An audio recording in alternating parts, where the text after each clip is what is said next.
우리가 이 빌립보서는 옥중서신이라고 합니다. 그래서 빌립보 감옥에 갇혀 있을 때에 편지를 쓴 내용이라 하지만 실제 감옥이 아니라 빌립보서의 배경은 이 가택연금이 되어 있습니다. 그러니까 집안에 가둬놓고 사도 바울을 전혀 움직이지 못하게 하는 그런 감시하는 그냥 감옥 같은 것입니다. 그리하여 사도 바울이 이 빌립보 교인들을 향하여서 너무나 큰 애정과 사랑에 감사하여서 친필로 쓴 편지가 빌립보서인 것입니다. 이 갇혀 있으면서도 보내온 빌립보 교인들의 어떤 것에 감사를 했냐면 이 갇혀 있는데도 그 빌립보 교인들이 정성을 모아서 선교 헌금을 이 바울을 이 에바브로디도를 통해서 보내온 것입니다. 그래서 마음과 뜻을 다하여 그 귀한 감사를 드린 것에 목회적인 근면과 그 사랑과 애정이 담겨진 편지가 이 빌립보서인 것입니다. 또한 이 빌립보 교회가 어떤 일을 또 감당을 했냐면 바울이 전도 여행을 하다가 1차, 2차 그러니까 데살로니가, 고린도 모든 전도 여행을 하는 중에서도 빌립보 교인들이 바울에게 연보를 보냈던 것입니다. 그러니까 이 빌립보 교인들이 얼마나 사랑이 많고 선교 후원 사역에 끊임없는 그런 은혜가 있었는지를 볼 수가 있는 것입니다. 오늘 이제 빌립보서를 마감하면서 이 빌립보 교인들에게 있어서 가장 하나님의 능력과 하나님의 은혜와 하나님의 긍휼이 그들에게 있기를 소망하며 이 노사도, 나이 많은 사도에게 마음을 감동시킨 그 감사가 무엇인지를 오늘 설명하고 있는 것입니다. 오늘날 만연한 물질 만능주의 사상 속에 교회 내 성도들은 신앙과 물질 속에 갈등할 수밖에 없는 구조 속에 우리는 살아갑니다. 하지만 그 속에 우리의 자세를 한번 점검해 보는 것은 오늘 말씀을 비추어 보면서 빌립보 교인들의 그 연보와 감사와 그 은혜를 묵상하면서 우리가 정말 어느 편에 하나님 물질과 사역과 일꾼 사이에 어떤 마음을 품어야 될지를 오늘 이 빌립보서를 통해서 함께 은혜 나누기를 원합니다.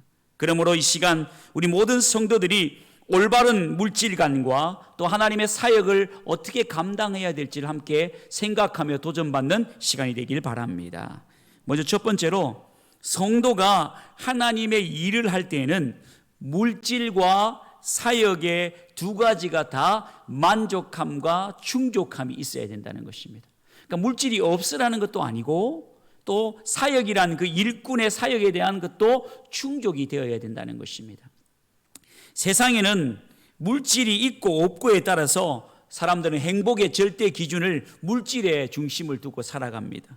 성도라 하는 사람 중에서도 이러한 세상의 기준에 벗어나지 못하는 영혼들이 간혹 있습니다.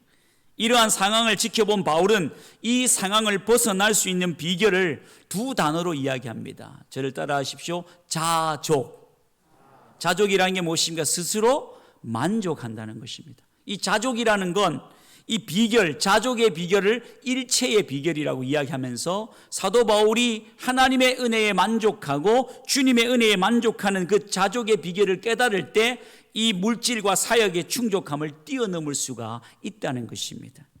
여러분, 하나님의 일을 이루어지기 위해서는 많은 조건들이 필요합니다. 그 중에서도 하나님의 사역을 향한 일꾼이 필요합니다. 그리고 물질이 필요합니다. 물질이 없으면 일도 할 수 없고 또 사역을 감당할 수도 없는 것입니다. 바울 사도는 하나님의 큰 일꾼이었습니다. 특별히 이방인의 사도였습니다. 그는 자신의 사명을 감당하기 위해 자신의 생애를 온전히 드렸던 사람이 바울입니다. 하지만 바울은 예수님을 믿기 전에는 그렇지 못했습니다. 예수님을 믿기 전에는 예수님 믿는 사람들을 잡아다가 감옥에 가두고 철저하게 유대교 랍비 정신에 유대교의 문화를 배우고 그 유대교에 심취한 사람이 사도 바울입니다. 중요한 것은 바로 그의 물질과는 사도 바울이 온전히 뛰어넘었던 것을 볼 수 있습니다. 왜냐하면 사도 바울이 부유한 가정과 물질에 대해서 아쉬움이 없는 사람입니다. 하지만 오늘 이 빌립보 교인들의 선교 헌금을 받아 듣고 뭐라고 이야기하냐면 이 모든 것이 하나님의 은혜로 말미암아 된 것이니 너희가 나를 생각하는 것인지 무엇이냐, 풍부할 때든지 비천에 처할 때든지 네가 자족함의 비결을 깨달으라 라는 것입니다. 여러분, 이 말이 뭐냐? 사람은 누구나 물질 때문에 그 상황에 따라 지배받는 확률이 많습니다. 그러니까 물질이 많을 때는 어떻게 지배받느냐면, 많으면 평온하고 감사할 것 같은데 그 물질 때문에 고민한다는 것입니다. 또한 가난해도 마찬가지입니다. 물질 때문에 늘 고민할 때가 있는 것입니다. 그러면 이 물질을 뛰어넘기 위해서는 오늘 사도 바울의 정답은 네가 가난해도 부해도 네가 자족의 비결을 깨달으라. 이 자족이라는 건 스스로 만족함이라는 것입니다. 여러분, 환경에 따라 신앙이 변질된다면 그것은 우리에게 잘못된 신앙일 수밖에 없는 것입니다. 그러므로 여러분, 성도는 물질과 사역 속에 자족함과 만족함의 균형이 있어야 된다는 것을 기억하길 바랍니다.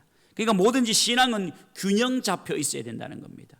물질과 사역이 어느 순간 한쪽으로 더 많아지게 되면, 물질에 대한 관심이 많아지면 사역에 대한 것은 더 소홀히 하게 될 것이고, 또 사역에 너무 집중하다 보면 이 물질에 대해서는 또 우리가 대수롭지 않게 그냥 평범하게 생각해버리면 이것이 자꾸 혼란이 있고 힘들게 된다는 것입니다. 하나님과 이 모든 사역자들은 주님의 은혜 가운데 물질과 사역 속에 충족함과 만족함이 있는 여러분 되시길 바랍니다. 그러므로 이 주님 안에서 자족한다는 것은 성숙한 신앙의 필수 조건입니다. 11절 말씀을 보시기 바랍니다. 내가 궁핍함으로 말하는 것이 아니니라. 사도 바울이 지금 궁핍한 게 아니라는 것입니다. 어떠한 형편에든지 나는 자족하기를 배웠노니 라고 있습니다. 자족이라는 것 정말 중요한 것입니다. 어떤 형편에든지 이 자족한다는 이 비결이 바로 어떤 믿음의 소유자인지를 바울이 설명하고 있는 것입니다. 내가 인생이 어떠한 삶을 사는 가운데서도 하나님의 만족으로 참 만족을 누린다는 그 은혜를 누리고 있다는 것을 보여주는 것입니다. 좀 더 들어가 보면요, 그럼 우리 인생은 이 자기 만족이라는 것은 참으로 힘들 때가 많습니다. 여러분들, 우리가 남이 좀 좋은 걸 가지고 있으면 배가 아픈 것처럼, 또 남들이 좀 좋은 환경에 있으면 그거 가지고 싶고 먹고 싶은 게 우리 인생입니다. 그래서 세상 사람들은 이렇게 이야기해요. 사람이 많이 가난하면 3일 굶어서 남의 집 담 안 넘을 사람은 없다, 막 이렇게 이야기도 하지 않습니까? 그러니 육신적인 배고픔과 영적인 그런 굶주림과 이 모든 세상에 채워지지 않는 그런 가난에 처했을 경우에 사람들은 윤리나 도덕이나 법을 무가치하게 생각할 수도 있다는 것입니다. 하지만 바울은 그렇지 않았다는 겁니다. 바울은 신앙 안에, 믿음 안에 자족의 믿음이 있을 때, 이 가난할 때 오히려 더 믿음으로 주님의 은혜로 행복함을 누리게 됐다는 것입니다. 참 이해 안 될 수도 있습니다. 하지만 바울은 이렇게 복음을 전하면서 자기가 그걸 경험했기 때문입니다. 왜냐하면 바울은 줄이고 목마르고 여러 번 굶고 헐벗고 매맞고 했던 인생이 바울입니다. 그걸 다 경험하고 나니까 그때도 너무나 힘든 게 아니라 예수로 충만하니까, 하나님의 은혜로 충만하고 자기 만족에 있는 그런 성찰에 이르니까 행복하더라는 거예요.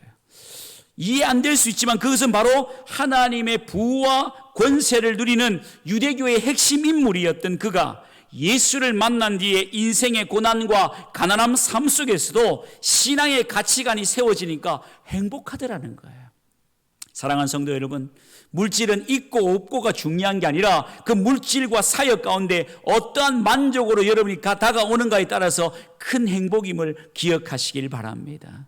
사랑하는 성도 여러분, 바로 이 가난한 삶 속에서도 신앙의 가치관과 말과 행동이 흔들리지 않는 균형 잡힌 삶을 사는 성도가 하나님께 칭찬받는 성도임을 믿으시길 바랍니다. 그래서 이 바울이 우리 성도들도 균형 잡힌 신앙생활이 중요하다는 것을 오늘 자족의 비결을 깨달으라는 것입니다.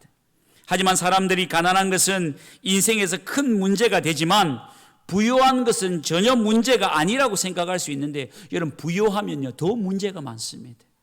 부유를 더 강조하고 더 가난한 상태보다 더 위험한 상태가, 부유를 더 바라는 상태가 더 위험하다는 겁니다. 사람이 부족함이 없으면 교만하기 쉽고, 교만해지면 하나님의 도우심도 구하지 않으며 그 하나님의 존재까지도 부정할 수 있습니다. 정말 그렇다니까요. 제가 전도사 때 일입니다. 합천에서 사역할 때 실제 있었던 일입니다. 어떤 진짜 가난한, 벌써 20년 전이죠. 이 가난한 어떤 어머니가 이 새벽 기도를 이제 안 나오신 분이 나오신 거예요. 그래가지고 새벽 기도 이제 불 끄고 음악이 틀어지면 강대상 앞에 쫙 나가셔가지고 뭐라고 기도하냐면, 하나님 떼거리가 없어요. 뭐 먹을 것이 없어요. 그럼 목사님이 저보고 저 쌀한푸대 갖다 주라는 거예요. 쌀한푸대 이제 제가 짊어 메고 쌀한푸대 갖다 드리면 일주일 동안 안 나오세요, 교회를. 그러니까 이제 문제가 해결되니까 그때부터는 교회를 안 나와요. 실제 그런 일이 있었습니다. 근데 그런 육신적인 어떤 생각, 제가 생각해보면서 진짜 떼거리가 없으니까 그럴 수 있겠다는 생각을 해봤습니다. 그런데 여러분, 부요도 마찬가지입니다. 우리에게 어떤 풍족함, 누리고 우리에게 어떤 만족함이 있으면요, 아무래도 배부르고 등 따순 거죠. 그러면 하나님을 찾는 게 아니라 자기가 누릴 것을 더 찾게 된다는 것이에요. 여러분, 이 가난함과 부요함 사이에 자족의 비결을 깨닫지 않으면요, 가난하도 부요해도 하나님을 찾지 않으면 이건 아무것도 아니게 되는 것입니다. 진정한 그리스도인은 물질과 사역 속에 시험에 들지 않고 믿음으로 올바르게 세워져 하나님의 그 가치를, 믿음의 가치를 주님께 두는 자가 가장 복된 삶임을 믿으시길 바랍니다. 그러므로 우리 믿음의 성도는 자족의 비결을 깨달아 하나님의 사역에 모자람도 넘침도 없이 거룩하게 쓰임받는 인생들이 되시기를 바랍니다. 그런 마음이 있어요. 제가 부목사 때, 담임 목사 때 되는 마음이 틀린 게 뭐냐면, 부목사 때는 전기세 아까운 줄도 모르고, 부목사 때는 이 교회의 어떤 재정적인 문제를 생각하지는 않잖아요. 근데 담임 목사가 되고 나니까 전기세가 아까운 것 같기도 하고, 내가 이 모든 걸 어떤 생각할 때는 불이 꺼졌나 안 꺼졌나 그것도 돌아보게 되고, 그러니까 그 마음 같은 마음이 드는 거죠. 하나님의 사역을 하면서 어떤 마음, 하나님의 교회를, 하나님의 어떤 주님의 성품을 생각하면서 살아갈 때는 자기 만족을 이루어지게 되는 것보다 하나님의 만족이 되면 내 만족이 된다는 것이에요. 사랑하는 성도 여러분, 여러분도 그렇지 않습니까? 교회를 위해 충성하고 우리 교회를 위해서 날마다 기도하며 성도들의 모든 그 기도가 아쉬움 속에 믿음으로 함께 한다면요, 자기 만족에 이르게 되는 거예요. 그러면 하나님의 기쁨이 되고자, 참 만족이 되고자 노력하게 되고 모든 것이 충족함을 잊게 된다는 것을 기억하시길 바랍니다. 그것을 보여주는 것이 하박국 3장에 나오는 말씀, 여러분 잘 알지 않습니까? 무화과 나무 비 무성치 아니하며 못하며 포도나무에 열매가 없으며 감람나무에 소출이 없으며 우리의 외양간에 소가 없을지라도 난 여호와로 기뻐하리로다. 그 고백이 바로 하박국 선지자의 고백이 우리의 고백인 것입니다. 하나님 한 분만으로 충분하고 예수님 한 분만으로 충만할 때 우린 자족의 비결을 깨닫게 된다는 것입니다. 그러니 하나님의 은혜가 우리 안에 있다는 것입니다. 여러분, 우리가 무슨 일을 하든지 우리에게 난 것 같이 생각하여 스스로 만족할 것이 아니라 우리의 만족은 오직 하나님께로부터 났느니라고 고린도후서에서 말하고 있습니다. 우리 성도들의 충족함, 만족함이 예수로 인하고 하나님 한 분만으로 만족하는 믿음의 인생이 되시길 바랍니다. 두 번째로는 성도는 물질적 공급도 중요하지만 영적인 공급을 통해서 성숙한다는 것을 기억하시길 바랍니다. 이 물질적 공급도 참 중요해요. 하지만 영적으로 공급받지 않으면요, 영적으로 메마르게 되면 우리 인생이 원망, 불평, 시기, 질투 이런 것들이 자꾸 솟아나는 것입니다. 우리 13절 말씀을 보시기 바랍니다. 내게 능력 주시는 자 안에서 내가 모든 것을 할 수 있느니라. 이 말 뒤에 여러분 17절에 가보세요. 내가 선물을 구함도 아니요 오직 너희에게 유익하도록 풍성한 열매를 구함이라 라고 되어 있습니다. 이것이 무슨 뜻이냐면 빌립보 교인들이 바울에게 보내준 선물에 관한 말씀인데, 그러나 이 바울은 이 선물이 자신에게 유익을 주었기 때문에 언급하는 게 아닙니다. 이 말은 실제로 그 선물의 가치는 그 선물에 담겨진 마음의 진실함에 있다는 것입니다. 그러니까 빌립보 교인들의 마음을 바울이 칭찬하고 있다는 거예요. 내게 유익한 것은 이 선물 때문에 유익한 게 아니라 그 선물 속에 담긴 하나님의 은혜의 그런 충만함이 있다는 것입니다. 그러니까 그들이 십시일반 모은 선교 헌금이 보내온 그 선교 헌금을 통하여 바울은 또 이 감옥 안에서도 하나님의 은혜를 증거하고 나누고 세상의 전도 여행 모든 선교 여행을 떠날 때 그것이 풍족한 열매로 돌아올 것이라는 것을 말씀하고 있는 것입니다. 여러분, 진실한 마음과 사람이 담긴 그 선물이 바울의 마음을 감동시킨 것입니다. 여러분, 그런 마음은 하나님의 마음이 바로 감동하셨기 때문에 그 충분하게 되는 것입니다. 그것은 우리가 어떤 물질적인 공급보다는요, 영적인 공급이 충만하면요, 하나님 조그만 것을 받아도 큰 기쁨이 된다는 것입니다. 성도의 유익한 공급은 사람의 마음을 감동시키고 영적인 성장에 유익한 여러분 삶이 되시길 주님의 이름으로 소망합니다. 그러므로 여러분, 우리 믿음의 성도들도 유익한 삶을 살기 위해서는 우리가 육신적인 생각으로 안 되고 못한다고 포기하는 삶이 아니라 하나님의 은혜로 할 수 있다, 하면 된다, 해보자의 그 시작이 먼저 시작되어야 된다는 겁니다. 그냥 무턱대고 할 수 있다, 하면 된다, 해보자, 그게 아니라 하나님의 마음에 감동이 일어나면서 그 사역의 시작점이 시작된다는 것입니다. 바울이 그래서 그 주님의 믿음으로 영적인 공급함이 이루어진 성도는요, 말씀이 채워지고 기도가 채워지고 은사가 채워지고 성령으로 충만하게 되면요, 그 사역은요, 하나님 은혜로 믿음으로 영적으로 충만하게 나타나는 것을 기억하시길 바랍니다. 여러분, 어떻게 보면 마치 우리 신앙생활은 눈에 보이지 않는 투자와 같습니다. 그러니까 세상의 투자는 눈에 보이는 게 있어야 되지 않습니까? 내가 얼마만큼 투자를 했으면 이율이 남아야 되고 어떤 보상이 다가와야 되지만 신앙은 마치 보이지 않는 투자와도 같습니다.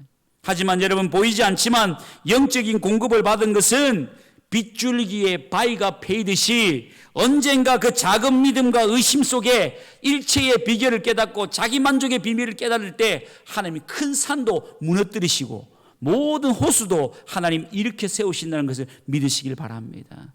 우리 눈에는 보이지 않지만 하나님이 그 은혜로 말미암아 작업하시고 모든 것을 바꾸어 주신다는 것을 믿으시길 바랍니다. 성도 여러분, 지금 여러분 삶을 만족하고 계십니까? 두 분이 아멘 하셨어요. 그렇다면 여러분은 지금 성숙한 그리스도인이십니다. 아무리 재물이 많이 가진 사람도 조금 더 외치며 살아가는 요즘입니다. 여러분, 또 다른 사람과 비교하면서 자신의 처지와 형편이 더 못하다고 생각하면서 늘 불평과 원망 속에 살아가는 사람도 너무나 많이 있습니다. 여러분, 믿음이 성장하기는커녕 그런 분들은 믿음이 퇴보하고 하나님을 버릴 수도 있다는 것입니다. 이런 성도는 항상 어떤 신앙이냐? 어린 신앙, 유아기 신앙을 가지게 되는 것입니다. 성숙한 신앙은 더 나은 미래를 추구하되 자신에게 주어지는 상황과 영적인 공급이 풍성함을 깨닫는 인생이 복된 인생이라는 겁니다. 그러니까 여러분, 영적으로 공급을 받으면요, 실제로요, 마음이 충만하고 은혜가 충만하고 무슨 일에도 감사가 터져나오고 은혜가 넘치는 것이에요. 사랑하는 성도 여러분, 자신의 현재의 형편이 어떠하든지 하나님의 섭리를 깨닫고 자신에게 주어진 모든 것을 감사하는 성숙한 믿음의 신앙이 되시길 주님의 이름으로 소망합니다.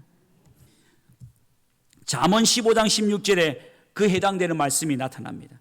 가산이 적어도 여호와를 경외하는 것이 크게 부하고 번뇌하는 것보다 나으니라. 그래, 이 말이 정답인 거예요. 가산이 적어도 여호와를 경외하는 것이 크게 부하고 잘 살아도 그거보다 심히 번뇌하고 고민하는 것보다 가난한 게 더 낫다는 거예요. 그러니 산상수훈의 첫 번째가 뭡니까? 심령이 가난한 자는 복이 있나니 천국이 저희 것입니다. 정답을 주시잖아요. 여러분, 우리는 그 정답을 알면서도 오늘날 어떻게 고백합니까? 내가 먼저 채워져야지. 내가 모든 배경이 이루어져야지. 내 물질적 공급, 내 어떤 사람의 공급, 인생의 공급이 이루어지면 하나님 그때부터 잘하겠습니다. 그때는 안 돼요. 이미 때가 늦은 거예요.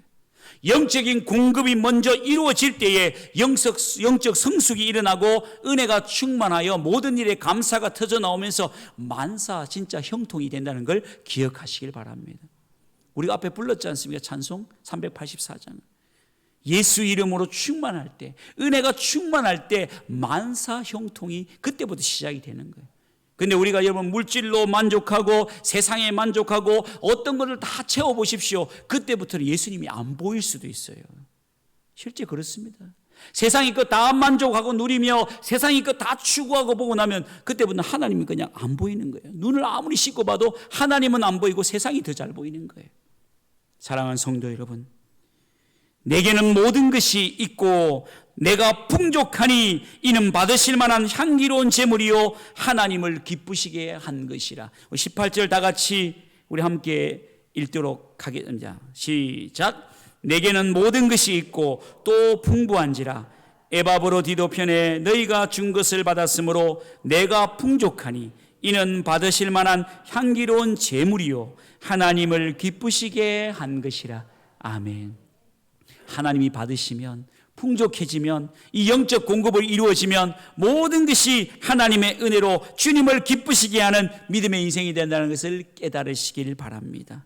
여러분, 여기서 향기로운 제물은 구약에 여러분 제사를 드린 제물과도 똑같습니다. 성도들의 올바른 공급은 영적 제물이 공급이 되어야 한다는 것입니다. 그리고 올바른 영적 제물이 공급되지 않으면 메마른 거예요. 만사가 메마르다는 거예요. 메마른 어떻습니까? 이렇게 형통하지 않는 거예요. 흘러가지가 않는 것입니다. 하지만 영적으로 충만하고 영적인 은혜가 공급이 되면 유날하게 돌아가는 것입니다. 하나님의 은혜로 충만하게 돌아가는 것입니다. 그러니 그때부터는 하나님이 보이기 시작합니다. 가난한 자들이 보이기 시작합니다. 필요한 일들이 보이기 시작합니다. 하나님의 영적인 은혜의 일들이 보이기 시작한다는 거예요. 그러면서 내 삶이 충만해진다는 것입니다. 사랑하는 성도 여러분, 오늘 본문의 이 에바브로디도의 공급이 하나님을 향한 정성과 빌립보 교회들의 그런 정성이 하나님이 흠양하시고 주님이 연락하셔서 하나님의 사역에 귀하게 쓰임받는 하나님을 기쁘시게 하는 예물이 된다는 것을 기억하는 여러분 되시길 바랍니다. 마지막 세 번째로, 이제 우리가 하나님께 쓰임받는 성도는 오늘 할 수 있다 하면 된다 해보자의 신앙과 할 수 없다 안 된다 포기해보는 신앙과의 도전 속에 가장 큰 제목이 있습니다. 바로 그것은 하나님의 모든 쓰임받는 성도의 뒤에 고백은요, 하나님이 채워주신다고 생각하는 것입니다. 여러분, 모든 것을 쓸 것을 미리 아시고 채워주시는 하나님이 쓰임받는 성도들의 기본적인 원칙임을 깨달으시길 바랍니다. 19절을 함께 읽겠습니다. 시작. 나의 하나님이 그리스도 예수 안에서 영광 가운데 그 풍성한 대로 너희 모든 쓸 것을 채우시리라. 할렐루야. 여러분, 바울이 빌립보 교인들의 선물에 대해 하나님의 넘치도록 풍성한 축복을 확신하고 있는 것입니다. 하나님은 우리가 알 수 없는 무한한 사랑과 끝없는 자원을 소유하고 계시며 만물이 주의 것이므로 성도에게 풍성한 공급으로 차고 넘치게 하시며 주님의 사랑으로 은혜로 우리 자녀에게 풍성한 유익을 주실 수 있는 분임을 믿으시길 바랍니다. 그러니까 하나님께 우리가 조그만 것 하나 하나님께 드릴 때는 그 섬김이 하나님의 은혜로 미리 아시고 내 쓸 것을 채워주신다는 거예요. 하나님이 아시고 채워주신다는 것입니다.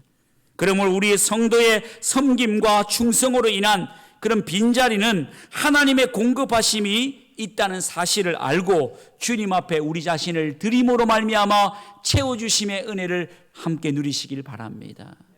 하나님의 은혜가 여기 있는 것입니다. 우리 믿음의 성도가 쓰임받는 것은 바로 물질적 풍요와 영적인 풍요 속에서 갈등하지 않고 온전히 자신이 영적인 재물을 풍성히 드릴 수 있는 마음의 빈자리를 만드는 것이 중요하다는 거예요. 마음의 빈자리를 만들면 누가 채워주십니까? 그 빈자리는 하나님이 채워주신다는 거예요. 내가 내 것을 가지고 빈자리를 내 것으로 충만하게 만들다 보면 하나님이 계실 자리가 없는 거예요. 우리의 섬김과 충성의 자리를 다른 세상의 것에 빼앗겨버리면, 하나님의 자리를 내가 채우지 않으면 내 자리를 내 것으로만 채우다 보니 하나님은 없는 거예요. 우리 인생에 필요할 때만 찾는 거예요. 하나님은 두 번째인 거예요. 가 퍼스트가 아니라 하나님 날마다 두 번째로 만들고 세 번째로 만들어버린다는 것입니다. 사랑하는 성도 여러분, 오늘 우리 하나님은 무엇이든지 욕심내는 분이 우리 하나님 아닙니다. 우리의 섬김과 충성의 마음의 중심을 욕심내는 것입니다. 우리가 하나님을 사랑하는 것을 욕심내신다는 거예요. 우리의 마음을 비워두시는 것을 욕심내신다는 겁니다. 하나님이 계실 자리를 욕심내고 계신다는 거예요. 여러분, 우리의 욕심은 바로 그거예요. 세상이 아니고 우리의 어떤 만족함이 아니라 자족하게 비밀을 깨달아 이 마음의 중심의 자리를 비워놓고 내 모든 것을 다해 하나님께 드릴 때 주님은 미리 아시고 그 쓸 것을 채우시고 우리의 빈자리를 채워주신다는 것을 기억하시길 바랍니다. 그게 참된 신앙이 되는 것입니다. 오늘 본문의 빌립보 성도들의 선교 헌금은 자원하여 드림으로 하나님을 기쁘시게 함으로 어떠한 보상을 기대함이 아니라 복음을 위해 자신에게 맡겨주신 물질을 통해 하나님께 영광 돌리기 위해 고민하지 않고 드렸다는 것입니다. 여러분, 이런 성도들에게 우리 하나님 말씀합니다. 너희 쓸 것을 미리 아시고 채워주시리라. 할렐루야. 우리 하나님은 이 말 그대로 욕심을 채우시는 분이 아니라 우리의 필요를 잘 아시고 그것을 채워주시는 분입니다. 말씀을 정리하겠습니다. 우리는 이 땅에 살아가면서 물질적인 문제만 아니라 인간관계, 영적인 부분까지도 모든 관계 속에 문제를 가지고 살아갑니다. 하지만 여러분, 이건 우리가 해결할 수 없어요. 우리가 해결하는 것은 우리의 마음의 빈자리를 비우고 자족의 비결을 깨달아 하나님께 우리 마음의 빈자리를 보여드리는 것밖에 없다는 것입니다. 그것은 바로 하나님의 신령한 은혜가 없이는 물질이 무슨 소용이 있겠습니까? 영혼의 행복이 하나님이 주실 수만 있는 것임에도 불구하고 우리가 세상의 것으로 어떻게 채우겠습니까? 세상의 것은요, 우리 마음의 자족을 채울 수가 없는 것입니다. 그렇습니다. 우리 하나님께 쓰임받기 위해서는 우리의 가진 것을 값없이 드리며 하나님께서 그것을 필요를 아시고 채워주신다는 그 사실을 기억할 때 우리는 풍성함을 누리게 됨을 기억하시길 바랍니다. 하나님은 그런 사람에게 구하지 않는 것까지도 또한 물론 구하는 것뿐만 아니라 구하지 않는 모든 필요를 아시고 풍성히 채워주신다고 말씀하고 있는 것입니다. 고린도후서 9장 8절에 이렇게 이야기합니다. 하나님이 능히 모든 은혜를 너희에게 넘치게 하시나니 이는 너희로 모든 일에 항상 모든 것이 넉넉하여 모든 착한 일에 넘치게 하려 하심이니라 말씀합니다. 그러니까 우리가 채우지 않아도 하나님이 채워주신다는 겁니다. 우리는 어떻게 하고요? 우리는 마음이 비어 있으면 돼요. 우리 마음의 자리에 세상 것 채우지 않고 나의 욕심을 채우지 않고 내 것으로 충만하게 채우는 게 아니라 나의 마음의 빈자리를 하나님의 은혜로 채우시는 여러분 되길 바랍니다. 그러면서 오늘 말씀을 통해 내 모든 삶 가운데 할 수 있다, 할 수 없다가 아니라 하면 된다, 안 된다가 아니라 해보자, 포기하면 된다가 아니라 우리의 고민의 기준이 하나님의 공급하심을 올바로 깨달아 영적인 공급을 받을 때에 우린 예수로 충만하고 예수로 늘 언제나 자기 만족의 은혜를 누리면서 믿음의 삶을 살아갈 줄 믿습니다. 요즘에 많은 작곡을 하셔서 은혜로운 곡을 남기는 목사님이 계시는데 그분이 이 아이빅 밴드의 송경민 목사님입니다. 이 목사님의 찬양 중에 이 찬양이 아주 오래된 찬양인데 행복이라는 찬양이 있어요. 행복이라는 찬양의 가사에 보면 이런 가사가 있어요. 하려 하지 않아도 정결하게 사는 삶, 가진 것이 없어 적어도 감사하는 삶, 내게 주신 작은 힘 나눠주며 사는 삶, 이것이 나의 삶의 행복이라고. 눈물 날 일 많지만 기도할 수 있고 억울한 일 많으나 주를 위해 참고 비록 짧은 삶이지만 주 뜻대로 살아가네. 이것이 나의 행복이라오. 이 찬양의 가사를 보면서 늘 언제나 우리가 행복은 옆에 있고 행복은 하나님께 있는데 내가 세상 것 좀 하나 누려보려고 아둥바둥 살다가 그것이 내 참만족이 될 거라고 생각했는데 그것이 아니었다. 근데 이 찬양을 이 아프리카 잠비아의 아이들이 이 찬양을 한글로 부른 것을 제가 봤습니다. 잠비아에서 이 아이들이 한글을 뭐 알면 얼마나 알겠어요. 그런데 한자 부르면서 그들 얼굴 새카만 아이들이 이 두 손을 모으고 이 찬양을 부르면서 그 얼굴에 근심이 없어요. 하루에 한 끼밖에 안 먹는데도 학교에 돈이 없어 못 가는데도 그 선교사님이 주는 한 끼와 그 선교사님이 가르친 한글을 가지고 이 노래를 그냥 완창을 하는데 그들에게는 근심이 없었습니다. 그들의 눈물이 없었습니다. 오직 은혜만이 충만했다는 것입니다. 사랑하는 성도 여러분, 이 땅에 우리가 얼마나 많은 것을 누리고 있습니까? 이 땅에 우리가 얼마나 많이 주셨습니까? 없는 것을 생각하지 마시고 여러분 마음을 비우시길 바랍니다. 이 마음은 하나님의 은혜로 채우시고 하나님께서 욕심내시는 여러분의 마음을 하나님께 드리는 여러분 되시길 바랍니다. 그럼 주님께서 너희 쓸 것을 미리 아시고 모든 것을 채워주신다는 그 사실을 기억하는 여러분 되시고 은혜로 충만하여 하나님께 영광 돌리는 우리 부국의 성도들 되시길 주님의 이름으로 소망합니다.